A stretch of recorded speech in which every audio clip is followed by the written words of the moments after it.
Um, so welcome.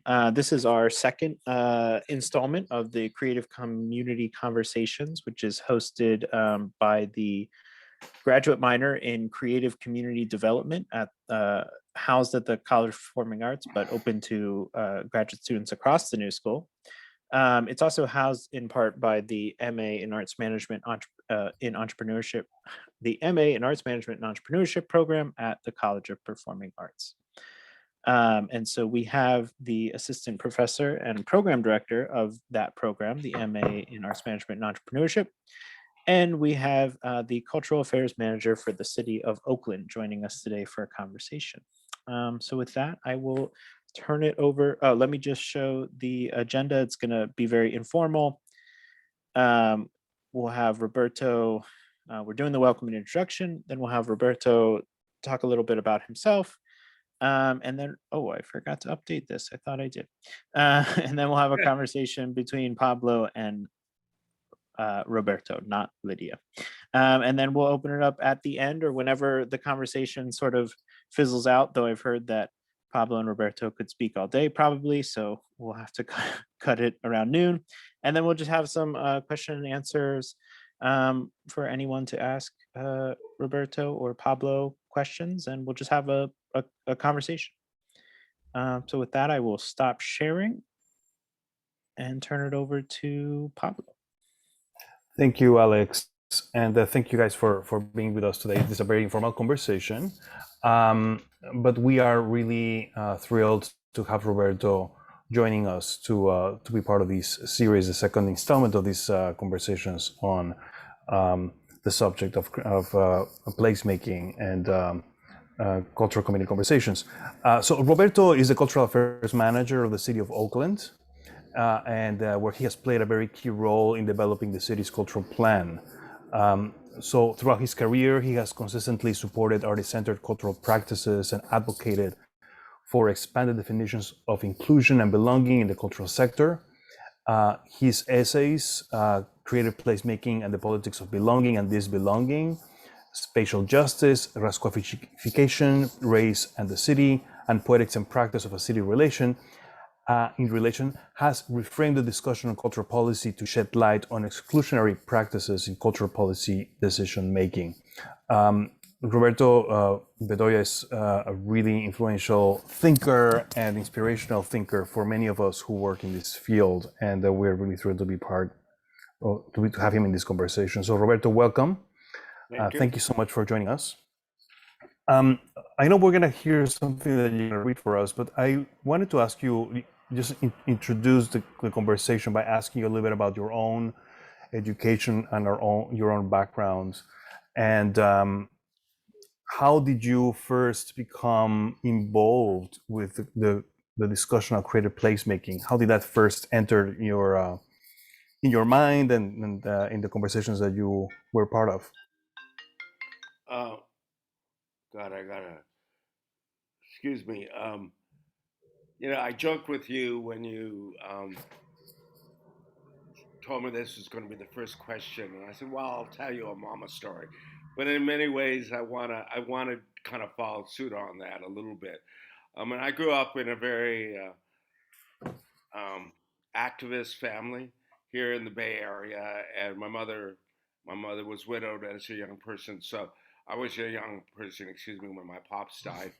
But community work was always a part of like our family's values. So the story is, Mama lived to 95, and she died about 6 years ago. And I was visiting her, and she was bedridden, and I was walked away from her room, and she called me back. She goes, "Mijito, I know why you're so social." I said, "Okay, Mom, what is it?"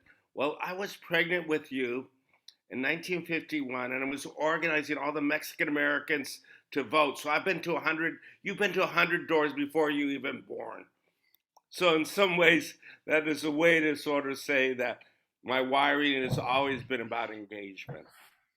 And as an artist, and as I started off as a writer, I started thinking about place, I did a very early project that I did was an oral history project at the barrio I grew up in the East Bay called Dakota. And so I just had a long history of thinking about place making, place stories, and eventually I kind of my career unfolded where I became an arts manager, an arts administrator. But it's never been.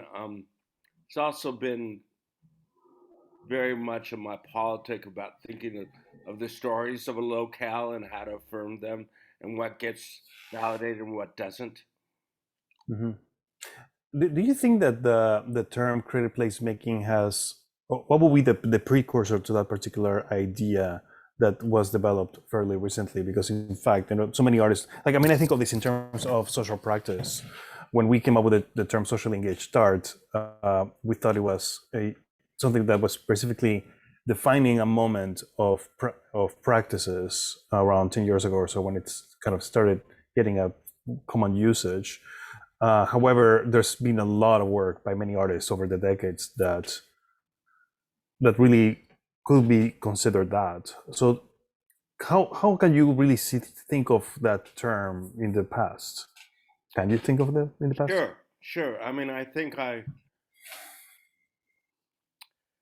it's a good point, Pablo. I think that when I was telling stories about, I think one of my first jobs was with CETA, Comprehensive Employment Training Act, which is a 60s sort of job works program for artists. And that prompted me to do this oral history project of the barrio I grew up. And I always thought of myself as part of a community arts movement. And in some ways, community arts was kind of before socially engaged arts. And community arts was also kind of before placemaking, and I put that in quotes. So, in some ways, the um, the development of field of creative placemaking has always been very, very interesting to me. It started to percolate and find its form mainly through the NEA and a series of private foundations that came together to seed and support Art Place, which was um, a, a decade-long initiative to do creative placemaking. But I also found it's very interesting when the recession of the late happened in the late '80s, and the market started to fall out. In many ways, it was really I I was interested in watch how urbanists and urban planners and architects really sees the term placemaking as their terrain. And I came to placemaking out of the community arts movement and understood it as that. Uh, that was the meaning of the word for me. So I said this often before in a piece of writing that I wrote years ago about creative placemaking and the politics of belonging and disbelonging. That before you could have places of belonging, which might be the goal of the urbanist, uh, you have to have a sense you belong. And that's where I started to lead into placemaking as engagement. How do you create this feeling that you belong to a locale? And so I started into the conversation, a national conversation about creative placemaking, a little bit outside that frame, but that's kind of normally where I start everything I do, a little bit outside the frame. Of course, of course. Well, your writings are very critical, of course, to the thinking of this subject, and I know that you wanted to read something that you had written on the subject of placemaking, placekeeping, place owning. So, Sure, would if you you don't mind mind. reading? If you could read from it, and then we can, you know, Yeah, continue. I mean, the funny thing is, so Art Place just finished, produced a 10-year, a document about their 10 years of work. And like I said, I'm lucky enough to be a little bit inside and outside simultaneously in my career of many discourses. Um, so I'll read this. It's, I don't know, 5 minutes at most. In 2013, I wrote a piece called Creative Placemaking and the Politics of Disbelonging about this developing field in art plays. I referred to the song Bewitched, Bothered, and Bewildered as a prompt to talk about the deficiencies I saw unfolding. Subsequently, I've been surprised by how my critique and the concept of belonging as central to placemaking practices has become a sticky word for many who are engaged with community cultural development. I'm still bewitched, bothered, and bewildered, but in many ways, creative placemaking operate in theory and in practice. As a policymaker, my North Star in this field has been an understanding that before you have places of belonging, you must feel you belong. That the built environment of mixed use sculptures or spatial design operates inside the policy frame of planning is okay. But that's not enough if creative placement ignores the justices and social cohesion that enliven place. In the early days of this developing field, I was often asked, why aren't more folks of color a part of this undertaking? As if I, as a Latino, should know the answer. After some reflection and fatigue with the question, I stated that the problem with creative placemaking is its failure to articulate whether it was a property rights or human rights movement. In America, we POCs are repeatedly seen as treated as property without human rights, and the field of creative placemaking has not examined thoroughly our nation's racist legacy in its complicity with that line of thinking, especially in the actions of placemaking and the white spatial imaginary at play in the policies and practices in this field.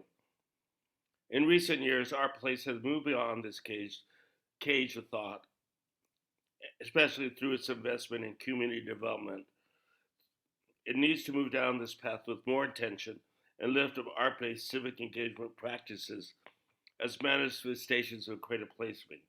It also needs to reflect on the governance systems embedded in creative placemaking, embedded in the creative placemaking stakeholders community, the real estate developer, the city manager, the artist, the city planner, the elected officials, the foundation program officer, and the neighborhood spokesperson who has agency in these entanglements. In my writings about spatial justice, I use the term creative placekeeping, which has much traction in Oakland, where I reside. In the face of displacement brought on by gentrification and creative placemaking as a property rights movement, a neighborhood or locale asserts its humanism through keeping the stories of a place alive, by keeping a beloved landmark, or by keeping the renters in their homes. As an art place comes to its end of a worthy undertaking, let me set aside its policies and turn to its poetics. Let me think of creative placemaking, creative peacekeeping in the context of affect. For example, how the New Orleans blues, the Chicago blues, or the Oakland blues shape and identify a place, sculpture this aesthetic speech of a locale, and how Ella Fitzgerald singing Bewitched, Bothered, and Bewildered speaks to the allure of creative placemaking, creative placekeeping, and its desires to connect to land, neighborhood, home, and the mess of it all. So, some Wonderful. Bedoya speak. This is fantastic. Thank you. It's really interesting.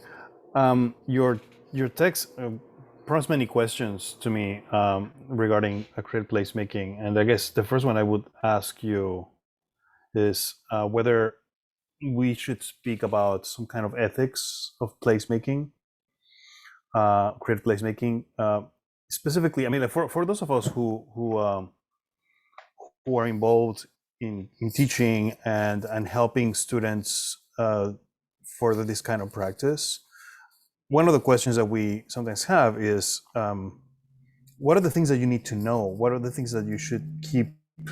What sort of like ethical positions you should have or follow if you are to engage with a particular community, especially if it's a community that is not your community, that you arrive to, that you are entering as an external agent. What would you say to someone who does that? Or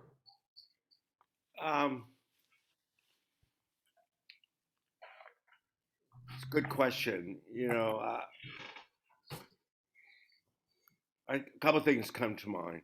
The the notion of being the understanding the roles of guest and host, and then kind of more in the theoretical thing, the notions about being a deliberative practitioner as it relates to deliberative democracy.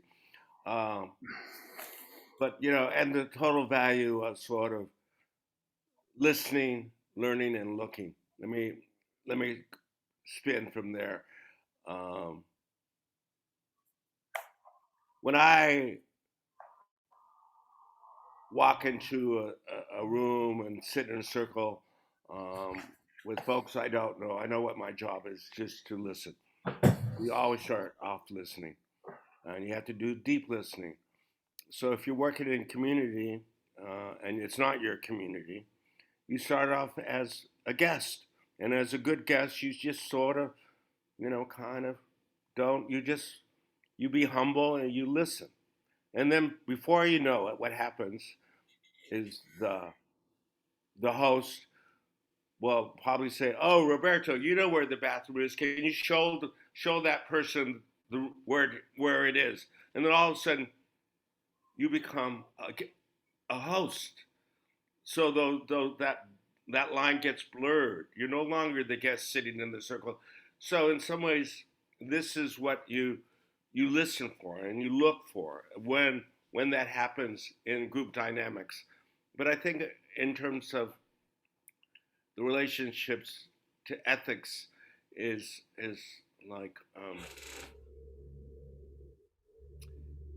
I'm talking about sort of ethical conduct. Ethics and aesthetics is that entanglement is really about values. What has value? How do you articulate the value? How do you see the value? How do you prompt the value about, let's say, in my case, a certain sense of humanism that you want to engage in? I mean, and then in creative placemaking or place peacekeeping, and the new one I heard, I'll talk a little bit about place knowing. Um, there's all these power. You need to understand how power works and who has agency, and the politics of resource and position that enter into the discussion. And I'm obviously speaking as a policymaker, so I come to the table with a fair amount of agency. But I also have to be mindful of the fact that the elder may be sitting in the circle who has the agency that they have has just is linked to their lived experiences and those wisdoms. I don't know if I answered the question, but I skirted no, around, man. no. I think I think you bring up the subject of listening, which is really important. I think it's for all of us really important, also as those of us who are a faculty, and I think for students as well who engage with the public. And I guess my other question is, I think about the role that we all play as supporting somebody through the process of doing creative placemaking. This is specifically from like faculty, we're helping students do the placemaking. And I think from your standpoint as a policymaker and somebody who helps fund and help others do this, what are the qualities do you think that that one has to have to help others do this kind of work? Let's say, how do you think you have what are the qualities that you need to have in order to help an artist do creative placemaking? That's a really good question. My first response thought in my head is like, well, make sure you get a cardigan sweater so you look snappy, like you really fit. And then but I think that speaks to my, for me, part of my wiring is I really do like humor. I like being able to listen and be able to laugh because a joke immediately creates some kind of cohesion within a group. That's just how I find my comfort. But I mean, I think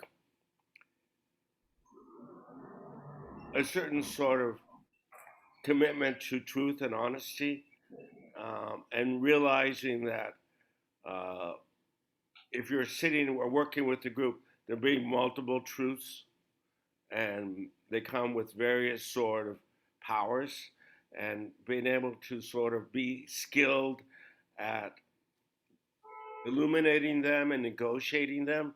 I think that for the artists as creative placemaking, or the urban planner as creative placemaking, or as a government official involved in creative placemaking, or the um, the neighborhood leader. When I mentioned earlier about understanding the governance involved in the stakeholder community, you need to look at those dynamics between the architect, the artist, the planner, the city official, the neighborhood activist, and just kind of do a little mapping in your head, like who has what kind of what are their assets, and what are you trying to do in order to move those assets along to achieve a goal. And maybe the goal is, I mean, that's really always a tough question. Is the goal to build social wealth or financial wealth? I'm not demonizing developers, but they're pretty easy to demonize, Mhm. especially if the end result is a neighborhood feeling that it's being gentrified. Yeah, correct. So Robert, there's a project that you developed when you were executive director at the Tucson Pima Arts Council, um, that was titled Beyond Groceries, and I think that was, I think that was an amazing project, and which I think exemplifies, like, a in a way, it's a good model of what creative placemaking is about, it seems to me. But would you mind talking a little bit about what that project was and how it Sure. developed? It kind of goes, like I said earlier. So the work I did in Tucson, Arizona, I was in Tucson for 10 years, and I loved it there. But, Mama was up here in the Bay, and it was time for me to come and help her. Um, and so I moved back to the Bay where I grew up. And, but Dad was from Tucson, so, it wasn't a Hmm. total foreign place to me. So the initiative was called the Place Initiative, stand for People, Land, Arts, Culture, and Engagement. So I created this initiative at the same time as the field of culture, creative placemaking um, was unfolding, and I thought I was like, all of a sudden there was national money, and I thought, dang, I'm going to get my money, and I was not invited to the circle.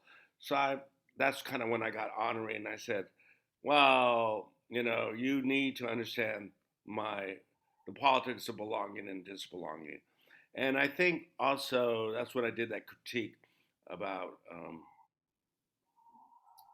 kind of, I guess, that bewitched, bothered, and bewildered uh, of this field that was unfolding, and yet I didn't feel I was inside it, and yet I felt I was totally inside in my own practice. And then that prompted me to write that essay, but also to to kind of expand that frame to understand arts-based civic engagement work. I Pablo, I was really leery about social practice as a term, and I'll tell you why.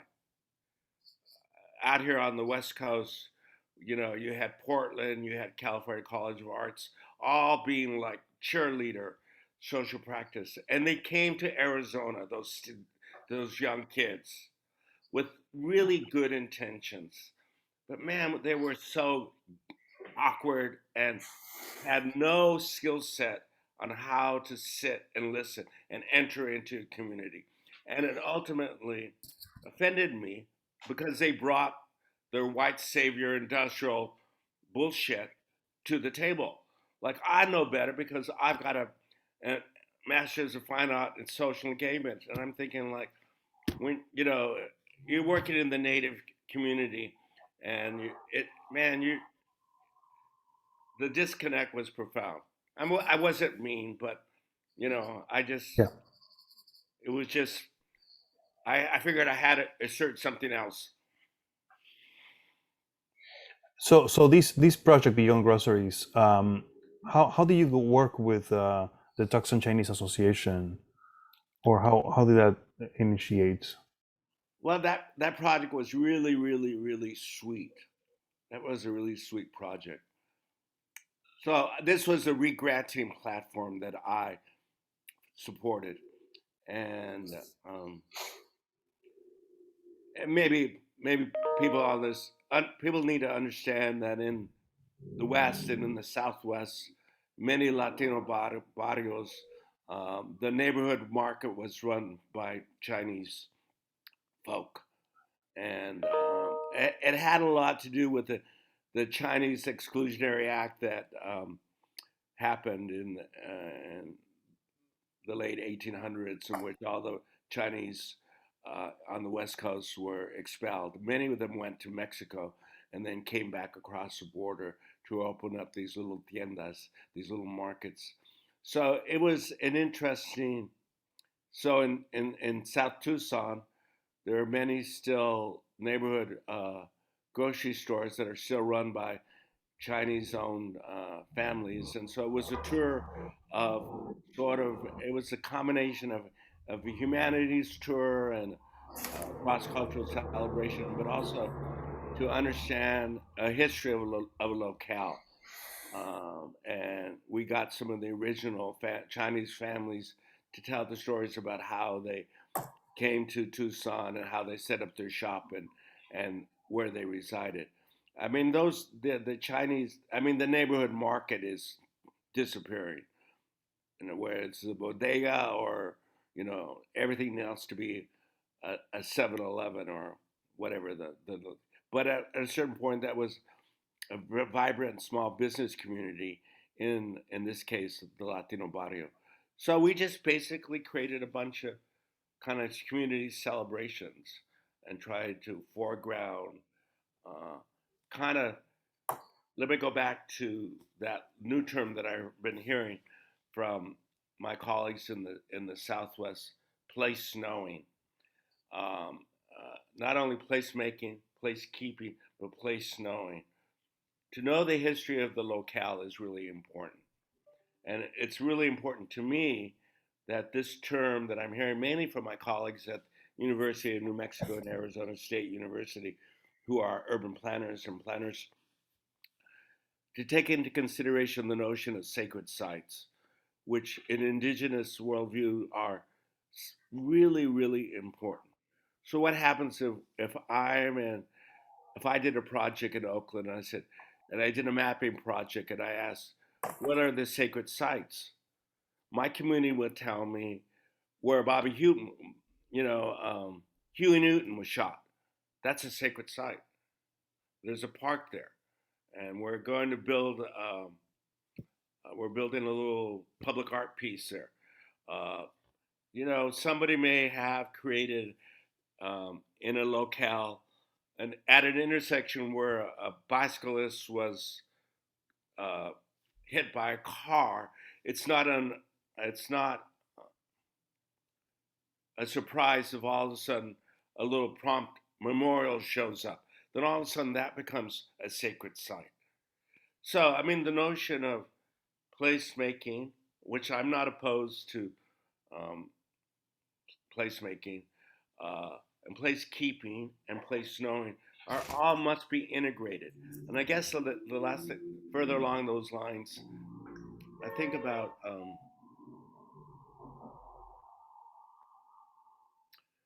in Oakland, the term place keeping has great traction because it's really a counter narrative to placemaking, which is so caged in the notion of gentrification. Yeah, correct.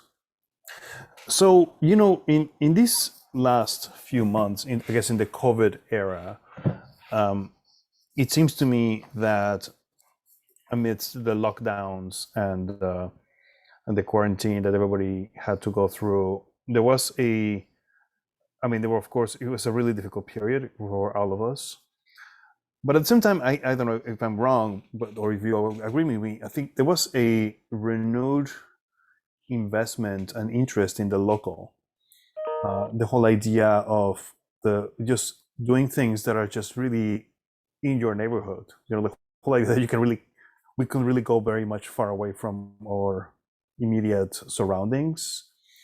And I wonder if this great difficulty that we have endured over the last few months doesn't give us also like really good lessons about place knowing and place making.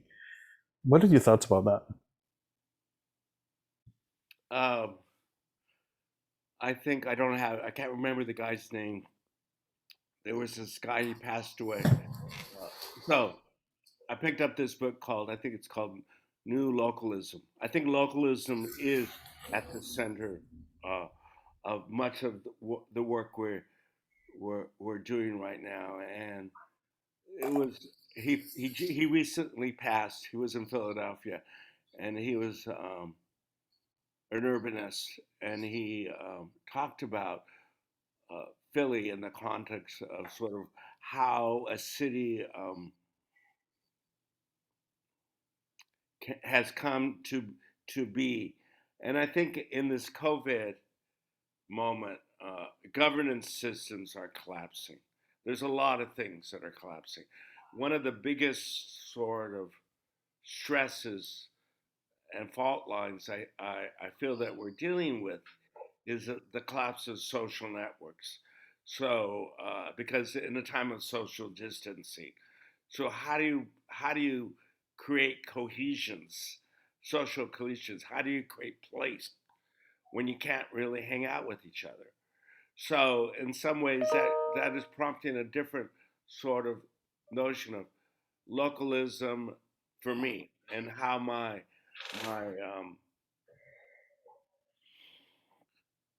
so I love the local. And I guess where I'll jump is to because I like I work with this group. I've just finished a piece of writing um, that I make a reference to what I use, the sovereignty of context, and it and that kind of relates to governance. And I worked with a group of Native American um, artist collective called Post Commodity. They're Amazing artists, yeah. Yeah, I did help them on a piece that they did at the border years ago, and they're doing a show up in Canada now. And so I wrote this piece about the sovereignty of context, and which is sort of like how localism, that context, has a form of governance, and it has power, and it has authorities, and how do you acknowledge those sovereignties and and and kind of do the work you need to do. I Mm-hmm. guess what I'm saying also is that it's not easy work trying to be attuned to everything that's going on, but you have to be. Let me tell you. You just have to be mindful. That brings up another story.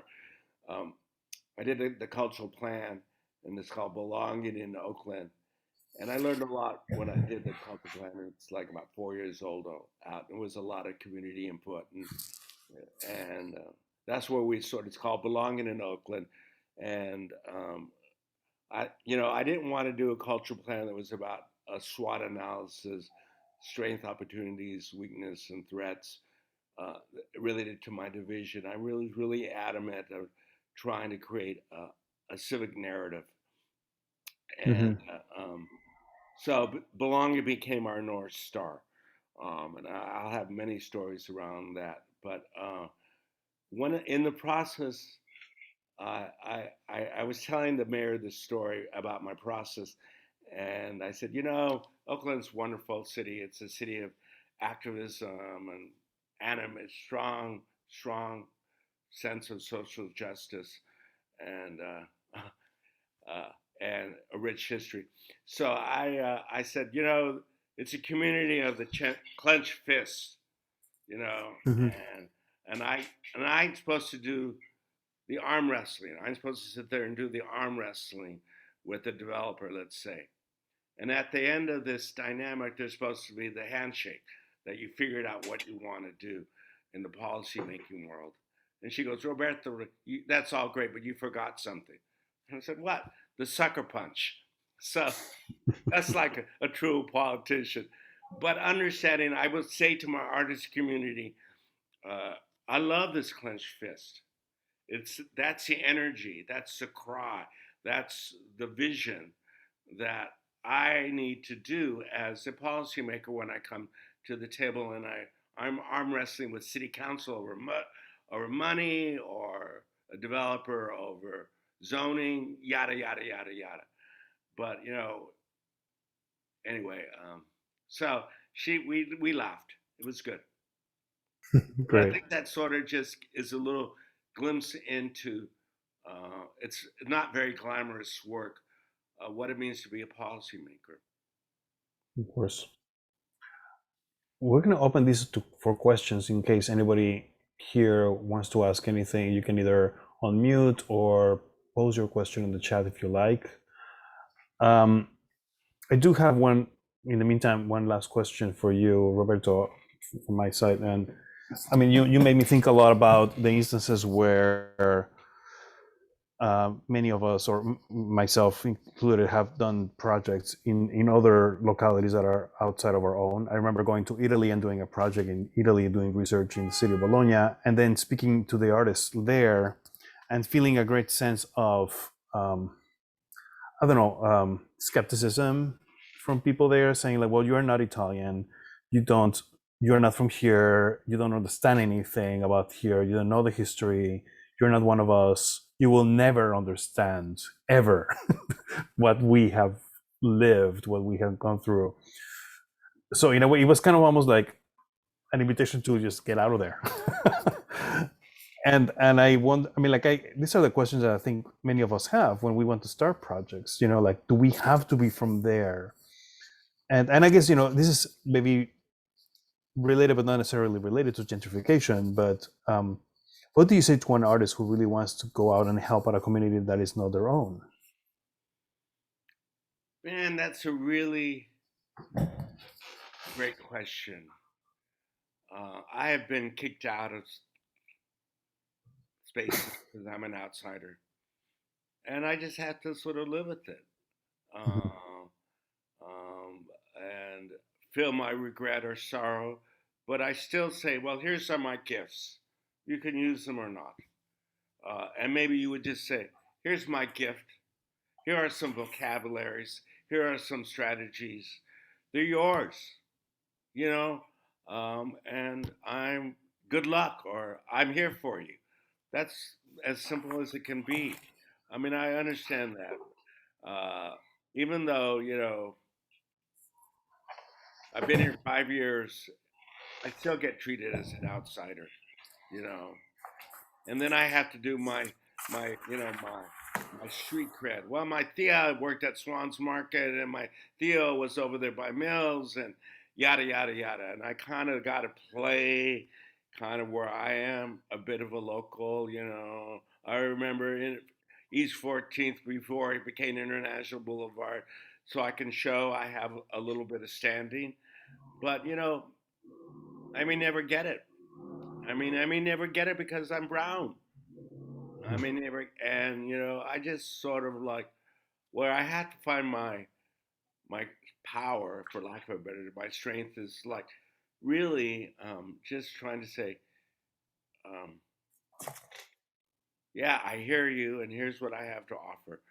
Um, So I mean, if I Pablo, I mean, I guess the last thing is that people respect your work a great deal, and you wouldn't have gotten the invitation if they didn't sense that you had some grace in your style and in your pedagogy to might be appropriate.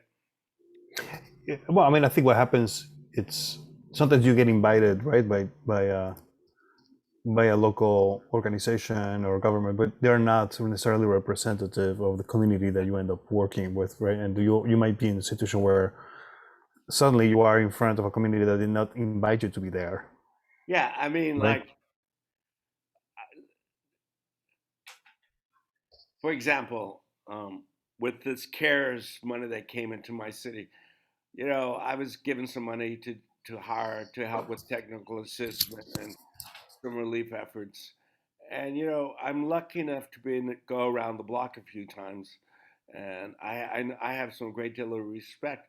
But it would be hard for me to say, Pablo, I want you to come here and do work in Fruitvale, the Mhm. Latino neighborhood, because my not Latino actors would say, "Why are you hiring that outside? Joe can do it better, Jose." Correct. Yeah, of And course. but I would know the expertise Yeah, yeah. of But you. I think you already I think you already articulated this earlier, like by saying I think you would or what I think you said, if I understand correctly, is I mean I think we need to acknowledge ourselves as outsiders first, right? Like we're not arriving saying pretending that we know everything. We need to learn to listen, and then you also said I think something really important, that we are there to offer gifts. I think that's what you said, to offer tools, that be there in a position of like I'm here to like give you something that is for you to use. And in other words, I think perhaps placing agency on those members of that community to act on that, instead of you coming as parachuting into a place and then imposing some sort of thing onto the local community, but instead offering something that they can learn, they have like the liberty to act on. Or I don't know if I'm in the right direction in that characterization. No. It kind of goes back to it. For me, it's just like what I said at the very beginning: guest and host, and understanding the different roles. I mean, I think, yeah, people, yeah, ethical conduct, having to Mhm. have good ethical conduct. Uh, Um, do we have any questions from anybody else here? This is the opportunity to hear from. Yes, Oh, yes. Thank you, Pablo. Thank you, Roberto. Can you hear me? is this yeah. Anna? Yes. Yes, Anna. Thank you. Go ahead. Thanks. Thank you, Roberto. Thank you, Pablo. I have for this interesting conversation, especially at this end on. I have just graduated in urban planning at Parsons, so these questions about how do you enter a community or a space is something that interests me a lot. There are two things I'd like to hear more from both of you. One of them is that I heard both the terms social practice and community arts movement, and I wanted to know if they're interchangeable or if there's maybe some differences. So because I heard those two, I wanted to better understand what each of them mean and if they mean the same thing. And also, I would really like to hear, Roberto, from how, from your perspective as a policymaker and being involved in projects in arts management projects, how do you see the role of the artist in enhancing, maybe if there are examples of how it was successful or less successful, but where do you see the role of the artist in improving certain spaces from a policy perspective? Like, how do they contribute to the policy conversation or the policy influence? I was wondering if you had some thoughts to share about that. Thank you. Pablo, do you want to answer the first one, or I can answer both of them? Okay, whether you go ahead, and I can just add to you, because you're our guest, you're a specialist. So. Well, I'm also the old guy, so I'm not. The kids would say, "Oh, you're the OG," and what do you mean? I'm no original gangster. I'm like the old dude. I think it's maybe I'm offering insights to how the academy works and maybe how dominant cultural institutions work. Community arts movement goes back for decades, and it's always been kind of in the hierarchy of the art world, not as high up on the list as the artist, as in the caught up in some kind of ivory tower thing. So, I mean, I think the movement from community arts to social practice, that language, has a lot to do with schools, the academy, and putting a frame around a movement. I also have to be very, very straightforward to also look around a race and how race worked in this, because community arts were mainly about many artists of color working in their neighborhoods, working in their communities on various projects. And I'm going to go back to philanthropy. And the last time there was a government jobs works program was CETA, comprehensive comprehensive employment training acts, which happened in the 70s, and it put artists to work. It created what eventually informed the development of artist-centered organizations across the country. Um, so there's that history. So but that comes before CETA. There was WPA. I think everybody knows about WPA. So, and in some ways, we're at this new moment where there's so much speculation and reflecting on what a new jobs works program is going to look like.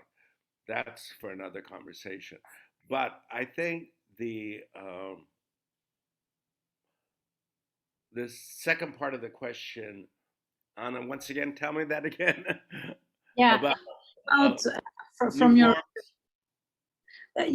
from your perspective as a policymaker participating in the difficult negotiations of policy decisions, how do artists or placed or projects in the public sphere or in the public space, you thought that the role of the artist was particularly influential in a policy decision or a policy process? Sure. We in Oakland last year, and I'm about ready to launch again, we have a program called Cultural Strategists in Government. So I think there is a growing field across the country of people who are self-defining as cultural strategists, who are activists, artists, who really are saying that my object is a policy argument. I will work there and try to work in the Department of Transportation and figure out. I mean, in my case, you know, the Department of Transportation may want to hire an artist to paint the utility box, and I would say to my colleague, I said, no. I want you to hire that artist to help you think about the routes that people travel through the city, and how can that knowledge inform how you do zoning. So that's sort of like the idea of a cultural strategist sort of using their creativity, their thinking, their imaginations, their wonderful politic, but also their wonderful sensibility about being an interloper in government systems. That's where I think a world is moving. But I also want to say I'm a government employee.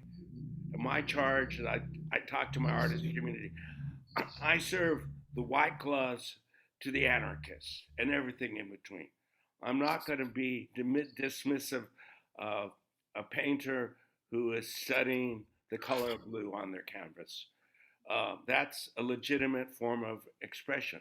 Now, as a public agency, most of what I get is about notions of publicness and how to operate in the public sphere. Thank you. Sure. Let me complement a little bit what you, Robert. Well, I think Roberto said everything, but I just wanted to point out something about, or mention something about the social practice term and its relationship to community arts movement.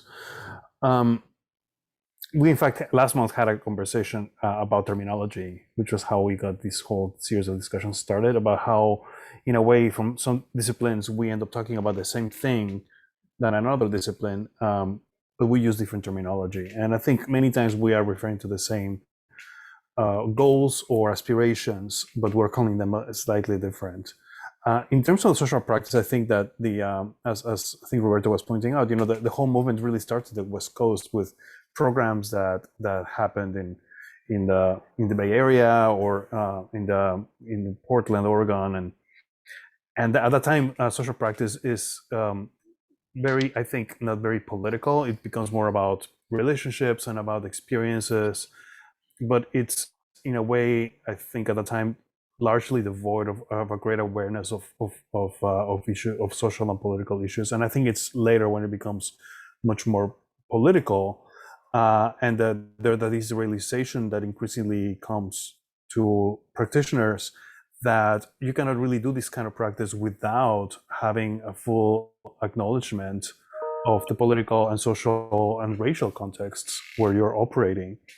And I think that's also the connection with creative placemaking. But it's interesting to look at how the discussions have operated over the last few years to understand how those two things relate, I guess.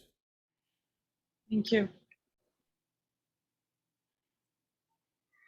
Does anybody have any other questions? I know that some people have to go because it's already noon, but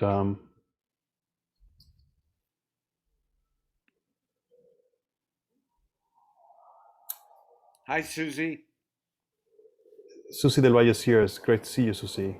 Well, you're not seeing me, but anyway. Well, now we see you. Thanks for joining us. Hello, Roberto. Hello, Pablo. Yeah. Well, Roberto, I have a question.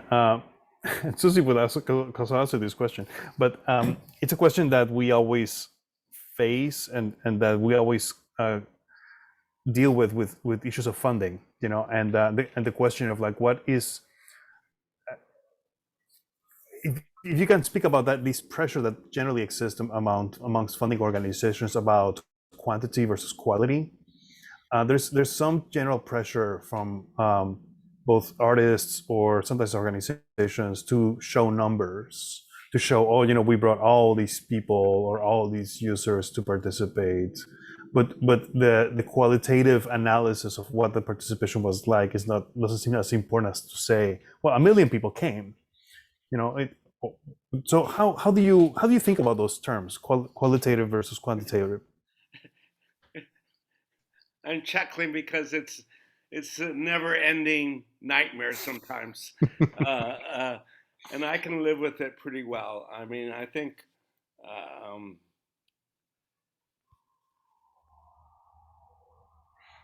one way to think about it is like, the demand for data is in many ways an evidence to track the goods.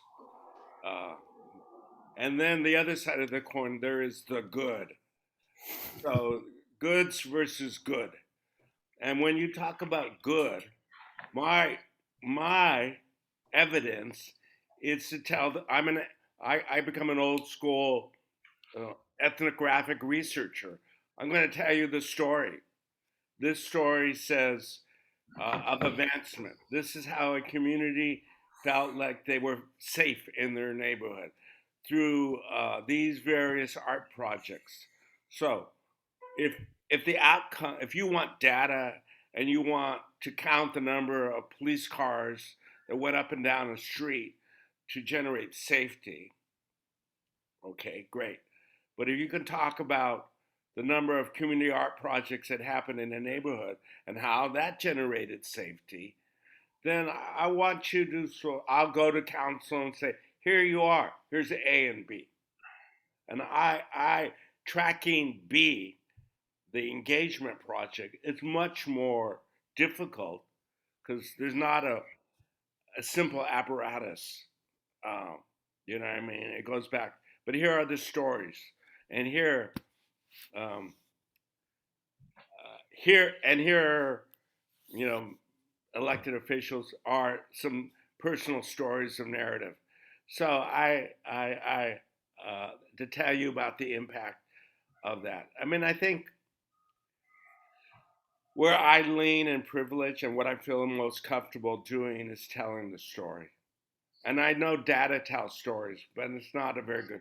I'm not a very good storyteller when it comes to data points. Mm-hmm. Yeah. But Roberto, if I may ask, can I jump in? You have now credibility within the sector that you can manage this on your own terms. See or no? I'm the old guy that's been around the block. So the beauty of getting elder, it's like, yeah. I mean, I want to go back. I'm joking a lot, but I think I'll tell you a story. I've had a really good. I have a good career, and I have been lucky to be both inside and outside throughout it all, and that kind of gives me has created a certain sort of comfort in my own body about my voice and what I have to say, because I could be wrong. I have been wrong, but I often know the privilege I have. Well, let's invite Bedoya to the table because he's not going to do the party line, and I get there, and I think about that way. I think about, here are two musical references. Pablo, you're going to have to perform them at us. I don't know about that. I don't know if you know the first one, but my older sister, she's gone, but she loved the song by Little Anthony and the Imperials. I'm on the outside looking in, sort of early 60s. So part of that was like this lament, melancholia, like I don't fit in, and I got it. And then years later, for my generation, I'm more like Patti Smith. Outside is the side I'll take. That's where I want to be. So I have this kind of comfort with outside, being a source of othering and belonging and a disbelonging and feeling sad. And then there's also the flip side of the coin, feeling defiant. Well, if you're going to make me outside, well, then I'll claim it. Play mom.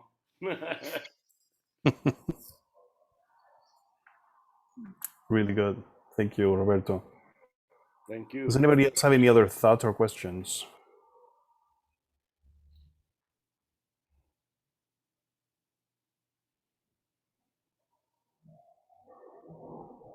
If not, I think we can perhaps wrap it up. I know that some people needed to go early, and Roberto, has been really a pleasure having you in conversation with us, and I hope that this is just the first of other opportunities that we can have to be in dialogue, and you help us think about these terms and other terms that will, I'm sure, continue emerging regarding this practice. And thank you, Pablo. I think first time I met you, I was probably a bit effervescent. I said, "Oh man, like, kind of got a little gushy about, like, I love it." And because, to be honest, even though you're a Mexicano, you were a POC in this discourse. It's She laughs, but she needs to understand, like, you're not a Chicano, you're not a Latinx, you're a Mexicano. So, I mean, you're a Latinx too. But the funny way in which the Academy is really weird. It's a source of ambivalent feelings inside of me. And so when your book came out and it was Pablo Helguera was the author of it, I thought, like, dang, this guy gets it, because he knows culturally how culture is about waves and not necessarily about objects, and brought that. But I think you also said it in your words. I mean, I think we all have to operate in many different identities, right? Like, we have to play many different roles. And in a way, doing this kind of work is like accepting that you are an outsider and that you are also playing a particular role in it, and knowing the tools of how, like, to And I guess final comment is I have a great deal of admiration for your skills, sir. Well, thank you. I'm very honored, and we are really honored to have you. And yeah, thank you. So yes, thank you very much, Roberto, for coming and being our guest. And good to see you, Susie and Richard. Thank you for attending. Thank you guys. Thank you all, Richard and Susie, for coming, and everybody else. And yeah, so we'll stay in touch, and then we'll have you guys for the next one next month. Very good. Yeah, sounds good. Okay. Thank you all. Okay. All right. Thank you guys. Take care. Abrazos y besos. Ciao. Abrazos. Ciao. Bye.